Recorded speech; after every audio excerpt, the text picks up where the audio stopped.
নমস্কার, আপনারা দেখছেন ট্রাইব টিভি বাংলা। আপনাদের সঙ্গে আমি শান্তনু। শুরু করছি নীতি নির্ণয় দুর্নীতির আরও একটি পর্ব। নীতি নির্ণয় দুর্নীতি আমরা পর্বের পর পর্ব আমরা আপনাদের সামনে নিয়ে আসছি। বিভিন্ন পেশার মানুষজনকে আমরা নিয়ে আসছি আপনাদের সামনে, এবং তাদের অভিমত, তাদের মতামত তারা আপনাদের সামনে তুলে ধরছেন, এবং আমরা আপনাদের অভিমত মতামত গ্রহণ করছি। এবং আগামী দিনেও আমরা চাইব যে এই অনুষ্ঠান আপনারা আরও দেখুন, এবং নীতি নির্ণয় না দুর্নীতি, যেখানে দুর্নীতি সেখানে এই ট্রাইব টিভি বাংলার এই অনুষ্ঠান কিন্তু আমরা আপনাদের সামনে তুলে ধরছি। আজকের পর্বে শুরুতেই আমরা একটি প্রশ্ন আপনাদের সামনে করতে চাই। কি প্রশ্ন? যে শাসক দল এই মুহূর্তে বিভিন্ন ক্ষেত্রে 2011 সালে ক্ষমতায় আসার পর থেকে 2025 সালে এই মুহূর্তে আমরা আছি, কয়েক মাস পর কিন্তু বিধানসভা নির্বাচন। কিন্তু প্রশ্ন হচ্ছে যে এই গত 5 বছর বা 4 বছর বলা যায়, আমরা যদি 2025টা বাদ দিই, বিভিন্ন ক্ষেত্রে বিভিন্ন দুর্নীতির অভিযোগ এনেছে বিরোধী দলরা। কোনো সময় আবাস দুর্নীতি, কোনো সময় রেশন কেলেঙ্কারি, কোনো সময় স্বাস্থ্য কেলেঙ্কারি, বিভিন্ন রকম কেলেঙ্কারি, এবং তার মধ্যে টপে বোধহয় খুব সম্ভব একদম শীর্ষস্থানে আছে আরজি কর, তারপর স্যালাইন কেলেঙ্কারি, আরও অনেক আছে এবং আরও হয়তো আসবেও। কিন্তু অবাক করা ব্যাপার হলো, অবাক করা বিষয় হলো যে এত কিছুর বিরোধিতার মধ্যেও মানুষ কিন্তু মমতা বন্দ্যোপাধ্যায়ের উপরই আস্থা অটুট রেখেছে। আস্থা অটুট মানে মমতা বন্দ্যোপাধ্যায়ের উপরই তিনি যা বক্তব্য রাখেন, তিনি যা কমিটমেন্ট করেন, তিনি যা কথা দেন মানুষকে, মানুষের জন্য মা মাটি মানুষ, এই কনসেপ্টে মুখ্যমন্ত্রী বিশ্বাস করেন। মানুষ কিন্তু তাকেই বিশ্বাস করছেন, তার এই কথাকে বিশ্বাস করছেন। কিন্তু আমাদের প্রশ্ন, 2026 সালে কি হতে যাচ্ছে? মানে এই কয়েকটা মাস পরেই বিধানসভা নির্বাচন, আরও একবার কি মুখ্যমন্ত্রী মমতা বন্দ্যোপাধ্যায়? তাহলে এত সব স্ক্যাম, এত সব দুর্নীতি, এত সব অ্যালিগেশনস, এত সব অভিযোগ কোথায় চলে গেল? মানুষ বিশ্বাস করলো না, মানুষ মা মাটি মানুষকেই বিশ্বাস করলো। এই নিয়ে আমাদের আজকের পর্ব, এবং আমাদের সঙ্গে আছেন বিরোধী দলের একদম খুব গুরুত্বপূর্ণ সদস্য, যে ডোমজুর বিধানসভা বিজেপির কনভেনার এবং বিজেপি নেতা রামকৃষ্ণ সেনাটি আমার পাশে বসে আছেন আপনাদের সামনে। রামকৃষ্ণবাবু, আপনাকে স্বাগত নীতি নির্ণয় দুর্নীতি অনুষ্ঠানে। আপনি উৎসুক করে আছেন, কারণ আমি যেভাবে অনুষ্ঠান শুরু করলাম, আপনি আমাকে প্রশ্ন করেছিলেন স্টুডিওয়ে ঢোকার আগে যে আমি কি করে জানলাম 2026 সালে মুখ্যমন্ত্রী মমতা বন্দ্যোপাধ্যায় থাকবেন, মানে তৃণমূল কংগ্রেস পাওয়ারে আসবে। তো আমরা অনুষ্ঠান যত চলবে আমরা এগোবো, আপনার ব্যাখ্যাটা আগে প্রথমে শুনবো, বলুন। প্রথমত আপনারা যেটা বললেন যে 2026-এ মমতা ব্যানার্জি আসবে, আমি একমত নই। কারণ আপনারা যে ট্রেন্ডের কথা বললেন বা বলছেন বা ভাবছেন যে আরজি কর গেছে বা অসংখ্য কেলেঙ্কারি একটা করে গেছে, তারপরও বাই ইলেকশনগুলো দেখেছেন, হয়তো আপনারা ভাবছেন যে হয়তো মমতা ব্যানার্জি আবার ফিরবে। তো আমরা বলছি, ভারতীয় জনতা পার্টি বা আমি বলছি যে মমতা ব্যানার্জি 26-এর পর ফিরতে পারবে না। 26-এই দিদি শেষ হয়ে যাবে, এটা আমাদের বিশ্বাস। কারণ যেটা মানুষ আমরা ভাবছি না হয়তো যে লক্ষ্মী ভাণ্ডার বা দান খয়রাতি করে বাংলার মানুষকে কিনবেন, উনি মূর্খের স্বর্গে বসবাস করছেন। কারণটা হচ্ছে এখানে যেটা সমস্যা হচ্ছে, মানুষ ভোট দিতে পারে না। পশ্চিমবঙ্গে গণতন্ত্র নেই। যে গণতন্ত্রের সঙ্গে আমরা বলছি government for the people, government by the people, government of the people, but এই কথাটি আজকে পরিবর্তন হয়েছে। এখানে কি হচ্ছে? Government for the party, government for the party, government of the party, সব কিছুই পার্টি কেন্দ্রিক হয়ে গেছে ব্যাপারটা। তাই মানুষের ভোট দেওয়াতে যদি নিশ্চিত করতে পারি, বিরোধী দল হিসেবে দায়িত্ব নিয়ে যদি ঘরের মানুষগুলোকে আমরা ভোটের দুয়ার পর্যন্ত নিয়ে যেতে পারি, আমি বলে যাচ্ছি আজকে আপনার স্টুডিওতে বসে যে মমতা ব্যানার্জি আসতে পারবে না। এবং আপনি যে প্রশ্ন করলেন, আমার উত্তর দিলেন, আপনার উত্তরেই আপনাকে আমি নেক্সট প্রশ্ন করি। আপনি বলছেন ভোটের দুয়ারে যদি মানুষকে আমরা নিয়ে যেতে পারি। দুটো প্রশ্ন করব। দুয়ারে সরকার, ভোটের দুয়ারে তো পরে আসবে, দুয়ারে সরকারে তো বিস্ফোরণ হচ্ছে মানুষের। যখনই দুয়ারে সরকার অ্যারেঞ্জ করছে, প্রচুর মানুষজন বিভিন্ন প্রকল্পের জন্য লাইন দিচ্ছে, এবং ভোটের দুয়ারের দায়িত্ব তো কেন্দ্রীয় বাহিনী থাকে। কেন্দ্রীয় বাহিনী তো আপনারাই অ্যাপয়েন্ট, ইলেকশন কমিশন তো অ্যাপয়েন্ট করে। বলুন। দেখুন, কেন্দ্রীয় সরকার এই ধরনের মিলিটারি ফোর্স বা সিআরপিএফ পোস্টিং করে, এটা এখানে কোনো ভুলচুক নেই, এটা ফ্যাক্ট। কিন্তু কাউন্টিং হলের মধ্যে কি হচ্ছে, সেখানে কিন্তু সিআরপিএফ কিছু করতে পারে না। আমি গত বিধানসভার এক্সাম্পল বলছি আপনাকে। আমি নিজে কাউন্টিংয়ে ছিলাম 2021 সালে। লাস্ট না, আমি লোকসভা ইলেকশনটাই বলছি আপনাকে, লাস্ট লোকসভা ইলেকশনটা বলছি আপনাকে। আমি নিজে কাউন্টিংয়ে হলে ছিলাম, এয়ারো টেবিলে আমি জায়গা পেয়েছিলাম। তো দেখলাম আমাদের এজেন্টদেরকে বসতে দেওয়া হলো না, যাও বা 2-4 এজেন্ট ঢুকতে গেলো, তাদেরকে সেখানেই মেরে ফেলে দেওয়া হলো। সিআরপিএফকে ডাকা হচ্ছে, সিআরপিএফ বলছে আমরা ঢুকতে পারবো না যতক্ষণ না হল থেকে যিনি কাউন্টিং সুপারভাইজার আছেন তিনি তাদেরকে বলবেন, ততক্ষণ উনি করতে পারবেন না।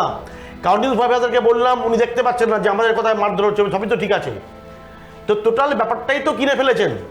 যারা আইপ্যাকের লোকজন ভেতরে ভর্তি, বাইরে সিআরপিএফ কাউন্টিং হলের বাইরে, কাউন্টিংয়ের ভেতরে সিআরপিএফ কিন্তু কাউন্টিং করাচ্ছে না, কাউন্টিং হলের বাইরে বসে আছে। সেখানে আমাদের বিরোধী পক্ষের এজেন্টদেরকে ঢুকতে দেওয়া হচ্ছে না, ভয় দেখানো হচ্ছে, চটথাপ্পড় মারা হচ্ছে। এমনি মহিলাদের কাউন্টিং হলে শিলতানি করা হচ্ছে।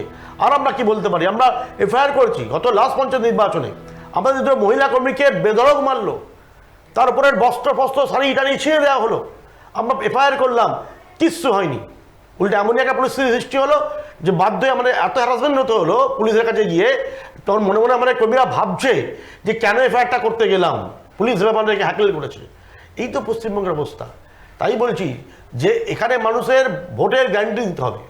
আমরা অনুরোধ করবো কেন্দ্রীয় সরকারকে, মাননীয় স্বরাষ্ট্রমন্ত্রীকে, এই জায়গাটা যদি নিরাপত্তা দেওয়া যায় তাহলে কিন্তু পশ্চিমবঙ্গের মানুষ এই সরকারকে বঙ্গোপসাগরে ছুঁড়ে ফেলে দেবে। এখানে দেখুন 2011 সালে কিন্তু মুখ্যমন্ত্রী যখন মমতা বন্দ্যোপাধ্যায় হলেন, কংগ্রেসের সঙ্গে জোট করে হয়েছিলেন, তখনও কিন্তু তিনি এই একই অভিযোগ করতেন। ধর্ণা দেখেছি, অবস্থান দেখেছি, কেন্দ্রীয় বাহিনী দিয়ে ভোট, স্বয়ং মুখ্যমন্ত্রী এখন তিনি বলতেন। কিন্তু আমাকে রামকৃষ্ণবাবু একটা কথা বলুন, 2011 সালে যখন মুখ্যমন্ত্রী মমতা বন্দ্যোপাধ্যায় হলেন, বাম জমানার পতন হলো, দীর্ঘ 34 বছরের পর বেশি সময় ধরে বাম জমানার পতন হলো। সেই ক্ষেত্রে কি করে সম্ভব হলো আমাকে বলুন তো? সেখানেও তো কেন্দ্রীয় বাহিনী দিয়ে ভোট করা হয়েছিল। দেখুন, একটি ব্যাপারে আমি মমতা ব্যানার্জিকে স্যালুট করবো। 33 বছর বা 34 বছরের যে জগদ্দল পাথর পশ্চিমবঙ্গের মানুষের মধ্যে চেপে বসেছিল, অ্যাজ এ বিরোধী নেত্রী মমতা ব্যানার্জি লড়াইটা করেছে, আমি তাকে স্যালুট করি, ঠিক আছে। কিন্তু সেই সময় মমতা ব্যানার্জির মাইলস্টোন ছিল সিঙ্গুর আন্দোলন। এই সময় সিঙ্গুর আন্দোলনের মধ্য দিয়ে বাংলার মানুষের মধ্যে এই 34 বছর বামপন্থী সরকারের যে অপশাসন, যে ক্ষোভ মানুষের মনের মধ্যে সৃষ্টি হয়েছিল, তারই প্রতিফলন ঘটেছে ব্যালট বক্সের মধ্যে। দেখুন, মানুষ যখন রেগেই যাবে, মানুষ যখন ঠিক করে এই ভোট আমি দেবই, তখন দেখবেন সে রিগিং ছাপ্পা নিজেই প্রতিরোধ করবে। সেদিন কোনো সিআরপিএফকে লাগবে না, কোনো মিলিটারি ফোর্সকে লাগবে না, তার নিজের ভোট নিজে দিয়ে আসবে। সেই দিন কিন্তু সেই পরিস্থিতি তৈরি হয়েছিল। নন্দীগ্রাম কাণ্ড, সিঙ্গুর কাণ্ড, এবং 34 বছরের তো চূড়ান্ত পদার্থ বামফ্রন্ট সরকার, তাদের বিরুদ্ধে মানুষের একটা ক্ষোভ ছিল ন্যাচারালি। সেই ক্ষোভটাকে উনি কাজে লাগিয়েছেন। সেই বামফ্রন্টই তো বলছে আপনাদের সঙ্গে সেটিং আছে তৃণমূলে। এ তো অনেক বামফ্রন্ট তো অনেক কেন বলুন তো এখানে বাম নেতা নেত্রীরা এখানে বসে বলে গেছে। আপনাকে বললাম, আপনাকে উত্তর দিতে হবে, কিন্তু আপনি এটা দায়িত্বপ্রাপ্ত আছেন এত ভালো বিধানসভা কেন্দ্রের। এখানে বাম নেত্রীরা, আপনারা জানেন সে কথা, বসে বলছেন যে তৃণমূল বাংলায় আর দিল্লিতে আপনাদের দল যদি না থাকে তাহলে তো এই আন্ডারস্ট্যান্ডিং থাকবে না, এই বোঝাপড়া থাকবে না, কারণ বামই হচ্ছে বিজেপির আসল শত্রু। বলুন। যেদিন থেকে মমতা বন্দ্যোপাধ্যায় এনডিএ জোট ছেড়ে দিল, এনডিএ জোটে একসময় মমতা ব্যানার্জি ছিলেন, অটল বিহারী বাজপেয়ী যখন প্রধানমন্ত্রী ছিলেন, মমতা ব্যানার্জি সেই শরিক ছিলেন। তারপর থেকে ইনি বেরিয়ে এসছেন। এই বেরিয়ে আসার পর অনেক UPA 1, UPA 2, আজ ইন্ডি জোট, অনেক কি জোট তৈরি হয়েছে। এই জোটের মধ্যে এই মমতা ব্যানার্জি নরেন্দ্র মোদীকে ছুঁড়ে ফেলবার জন্য সারা ভারতবর্ষ জুড়ে উনি যাত্রা শুরু করলেন, সকলকে এক করলেন। আর এই সিপিএম, যেখানে সীতারাম ইয়েচুরিকে আমরা দেখেছি, স্বর্গীয় প্রয়াত নেতা, শ্রদ্ধা করি আজকের দিনে, যে উনি মমতা বন্দ্যোপাধ্যায় একই জায়গায় বসে মিটিং করছেন।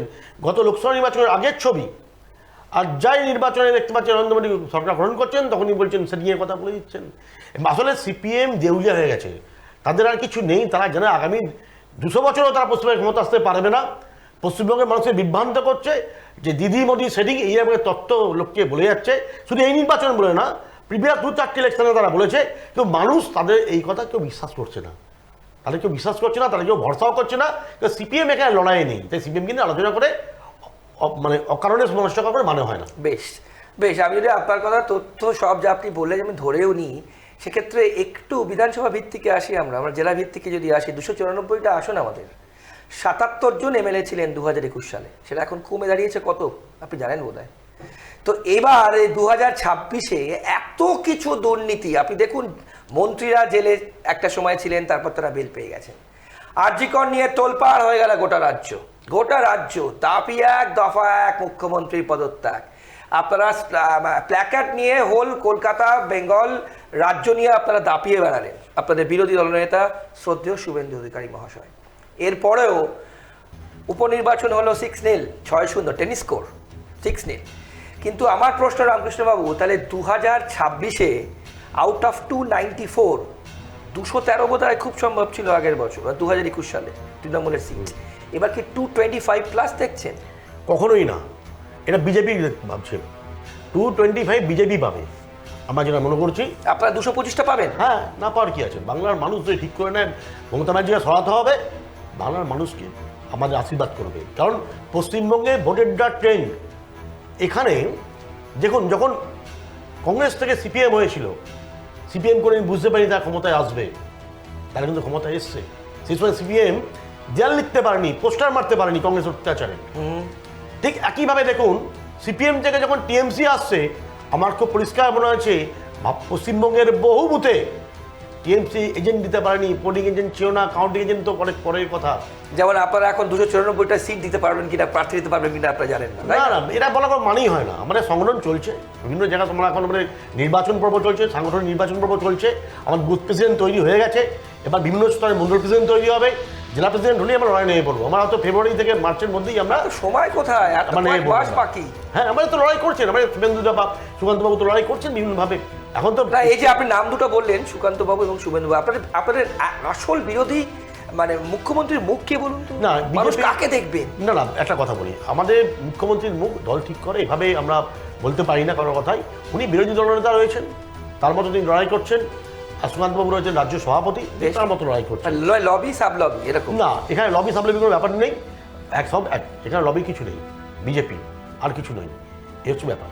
বেশ, তাহলে আপনি যেটা বলছিলেন আমাকে বলুন, তাহলে আপনারা কি এক্সপেক্ট করেন? 225টা আপনি বলছিলেন আমাকে। না পাওয়ার কি আছে, ওই তো বললাম। তাহলে এবার এই যে বললাম সিপিএম থেকে যেমন টিএমসি তাবর নেতারাও বুঝতে পারেনি তারা পশ্চিমবঙ্গে ক্ষমতা দখল করতে চলেছে, সেটা হয়েছে। সেদিন টিএমসিতে বিশাল সংগঠন ছিল, যে বিশাল সমস্ত জায়গায় বুথে বুথে করা সংগঠন ছিল, কখনোই না। কিন্তু মানুষ মনে করেছে আসলে পশ্চিমবঙ্গের মানুষ जिसको देता है छप्पर फाड़ के देता है।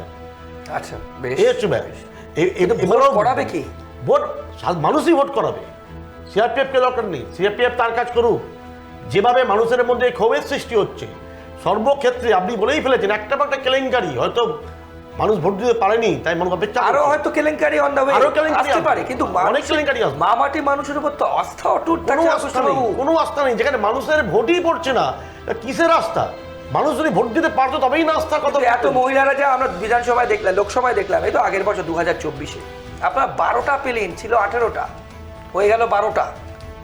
ঠিক আছে, না সেখানে হয়তো আমাদের সমস্যা ছিল, হয়তো কিছু বাংলার মানুষ হয়তো আমাদের বিশ্বাস করতে পারেনি বা ভরসা করতে পারেনি, হতে পারে। আমরা সেখান থেকে রেক্টিফাই করছি যে আমরা কীভাবে এখান থেকে আমরা পুনর্জীবিত হতে পারি, যে সিটটাকে আরও কীভাবে বাড়ানো যায় সেটা আমরা চেষ্টা করছি। দেখুন, খেলায় একটা হার জিত থাকবে।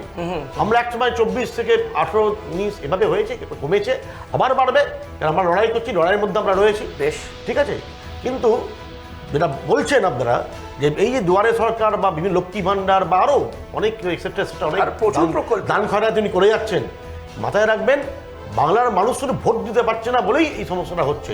ভোট দিতে পারলে কিন্তু দেখবেন এই লক্ষ্মী ভাণ্ডার কোথায় চলে যাবে, বা আরও যে কন্যাশ্রী, রূপশ্রী, দর্শনশ্রী, অসংখ্য তো পুরস্কার রয়েছে, কিচ্ছু থাকবে না, ঠিক আছে। তারপর চূড়ান্ত মিথ্যে কথা বলে যাচ্ছেন, দিয়ে যান না, স্বাস্থ্যসাথী কার্ড নিয়ে যান না, করোনা নার্সিংহোমের ট্রিটমেন্টটা দেখবেন। স্বাস্থ্যসাথী কার্ড করার জন্য লাইন পড়ছে, কি করবে মানুষ কি করবে? সরকারি হসপিটালগুলো বন্ধ হয়ে গেছে, নার্সিংহোমগুলো মতো মানুষের ক্ষমতা নেই, তা ভাবছে যদি কি হয়।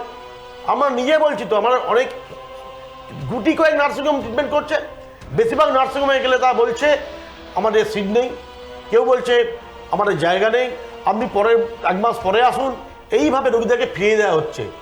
তো কি করবে মানুষ? তোকে বাঁচতে হবে। কিন্তু রামকৃষ্ণবাবু, একটা খুব ইন্টারেস্টিং প্রশ্ন আমি করি আপনাকে।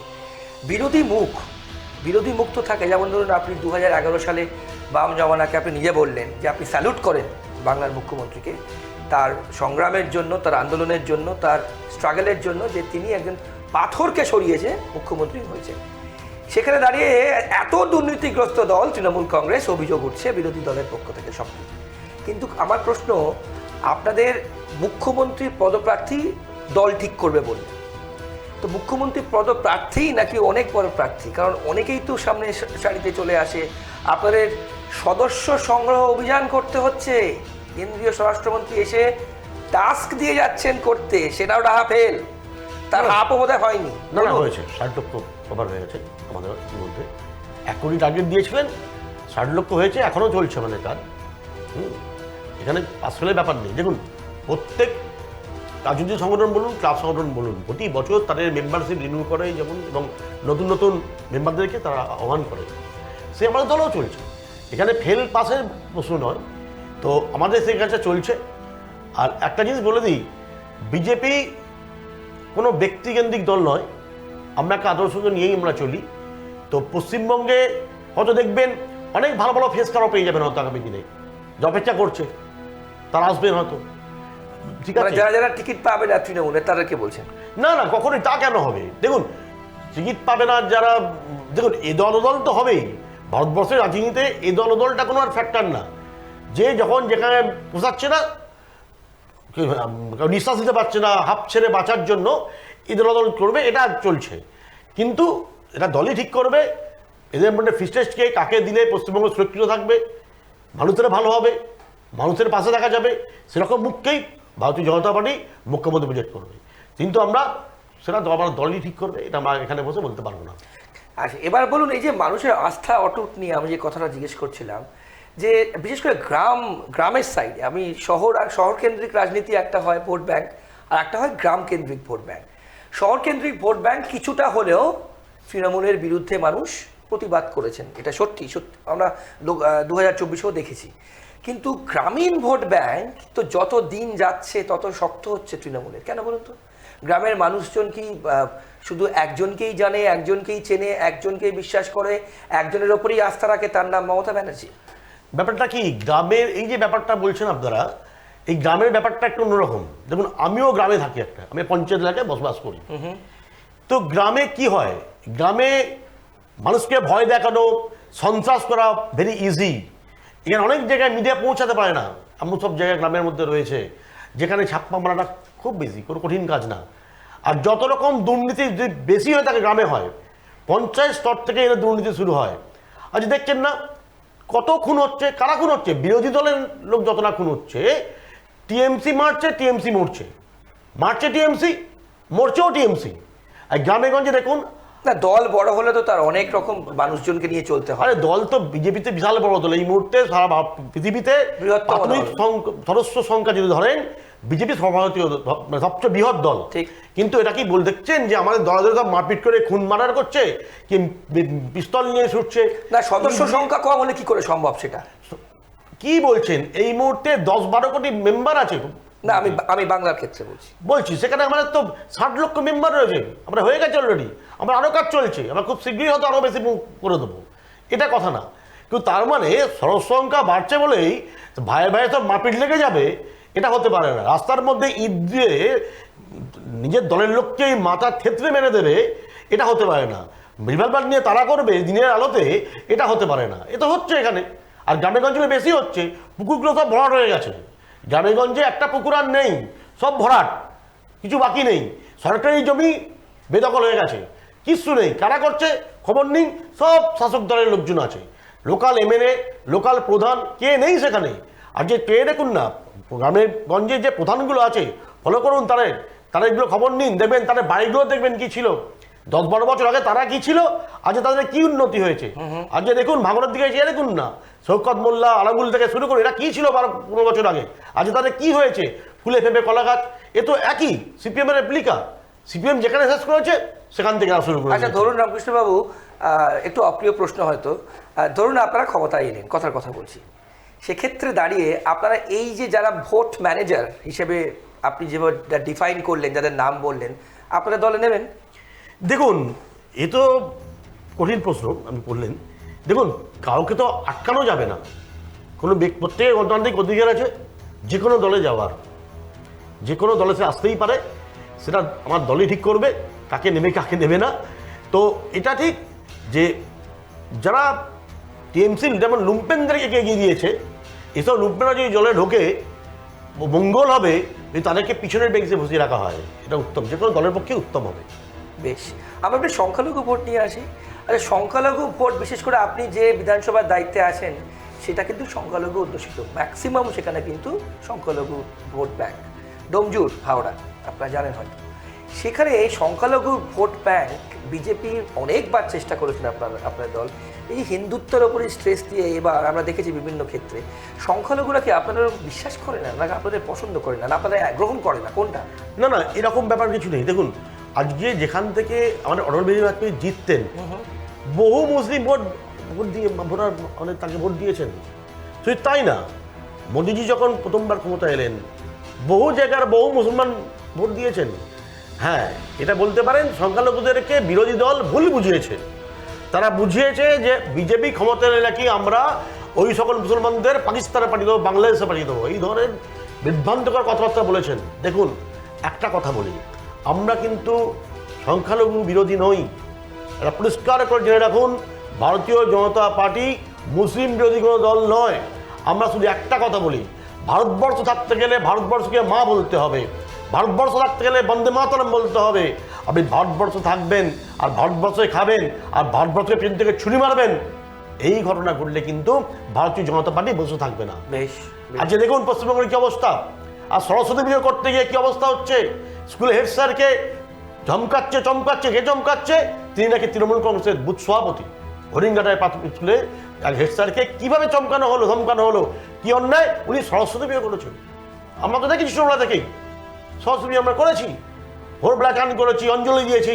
আর সেই পুজো আমরা করতে গিয়ে বাধাপ্রাপ্ত হচ্ছি। আর দুর্গাপুজোর ভাষণ দেওয়ার জন্য পারমিশন নিতে হয়। এ কোথায় বসবাস করছি আমরা?